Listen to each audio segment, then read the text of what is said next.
He's got the microphone. We'll go ahead and start with Tyler here in the front row to the right. Coach, Reggie called the Missouri game a must-win game. You guys got it. I know you guys like to take games, one at a time, but given the way you guys did start in conference play, do you feel like pretty much every game is a must-win at this point? Every game was a must-win when we started the conference. Yeah, I mean every game you play in the SEC is a game that you want to win. I don't know when was the last time anybody ran the table in this conference, but it's a great conference. But every game you have to have that feeling that you're putting all your energy, all the preparation. Failing preparing to fail. I mean you got to be very, very intense and focused. Everybody's so good, and you can see everybody's knocking out people. I mean it's a league with a lot of parity. Go ahead, Paul.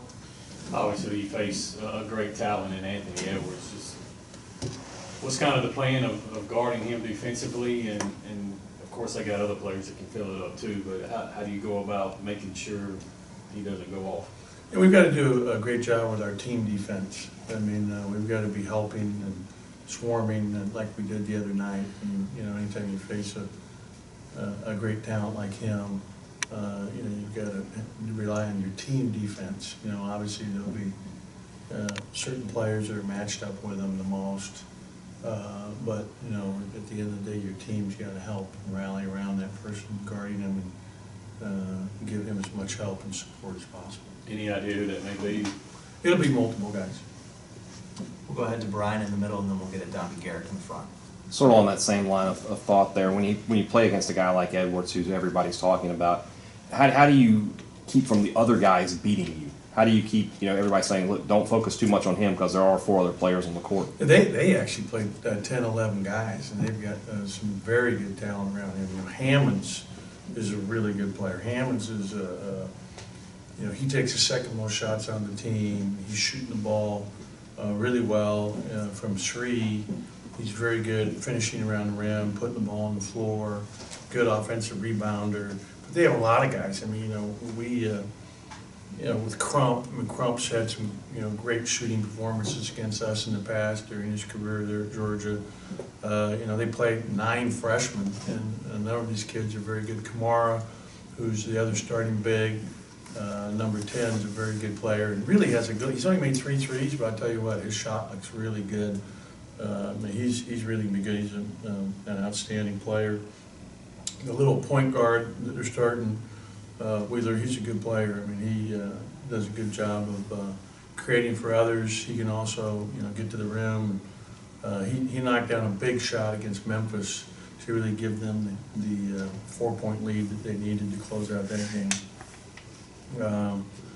So they have a lot of talent, a lot of guys that can shoot it, a lot of guys that drive at the rim. They're really good in transition. Georgia really do a great job of pushing the ball on makes and miss shots. You see everybody pushing on misses, but they push it equally hard on made shots. So they do a great job getting up and down the floor and getting some early looks before the defense gets set. They have a new player, Gresham, who's a graduate transfer. It's a career 41% shooter from 3. He's playing real for him and gives him a lot of,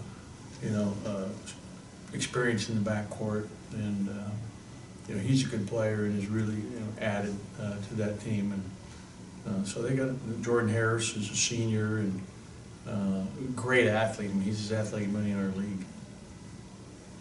Is the plan to keep DJ in the starting lineup and use Tyson off the bench again, or is that just going to depend on the game? We plan to start the way we started in the last game here on Saturday, tomorrow. Go ahead and get it to Logan here in the front. Kind of keeping with DJ, just kind of went into the decision to redshirt him last year, and how much improvement have you seen him make in year 1 to year 2? I didn't think going into last year that he was going to play the kind of minutes that made sense. We had 5 perimeter players, and I kind of rolled the dice and no one get hurt. And when Nick was suspended, late in the year, I kind of questioned that decision. But it so happened at that time that he had come down with a stress reaction, not even a stress reaction in his foot. So I don't know if you guys remember, but at one point he was out for like a month dealing with that. And what had happened is he has the flattest feet of any person you've ever seen. It's unbelievable. You should have him show you. It's incredible. So he has to wear orthotics. And somehow we were coming back Christmas break, and his shoes got thrown away, unbeknownst to him, with the orthotics, and he never said anything. He never said anything to the trainer, and all of a sudden he had this issue with his foot. So he's learned, and so I think in the long run it worked out best for him to redshirt last year because you know he had a year of learning here and being a part of all the practices, and was able to travel on the road as a redshirt because he was still eligible to come off at any moment. And so I thought he learned a lot and really gained a lot. And he's obviously you know, going to be a terrific player for us moving forward. Any other questions for Coach before we let him go? We'll go ahead and get it back to Tyler here front right. Obviously, last year, losing some of the, best leaders on the team, and Q, Lamar, even Eric Holman. How have you seen the leadership kind of foster with this team? Who are some of the guys that, whether it's practices or games, step up and, when there are adverse situations, kind of take over in those moments? Yeah, I think that Tyson, as our senior, has done a good job there and been a very positive force. I think that Robert Woodard, who's just a born leader, if he was doing anything, whatever he did in life, he's got great leadership qualities. Reggie's done a good job. So we have a number of guys. Abdul, is one of the older guys. He's been a very positive leader for this team. So we have a number of guys that we rely on there.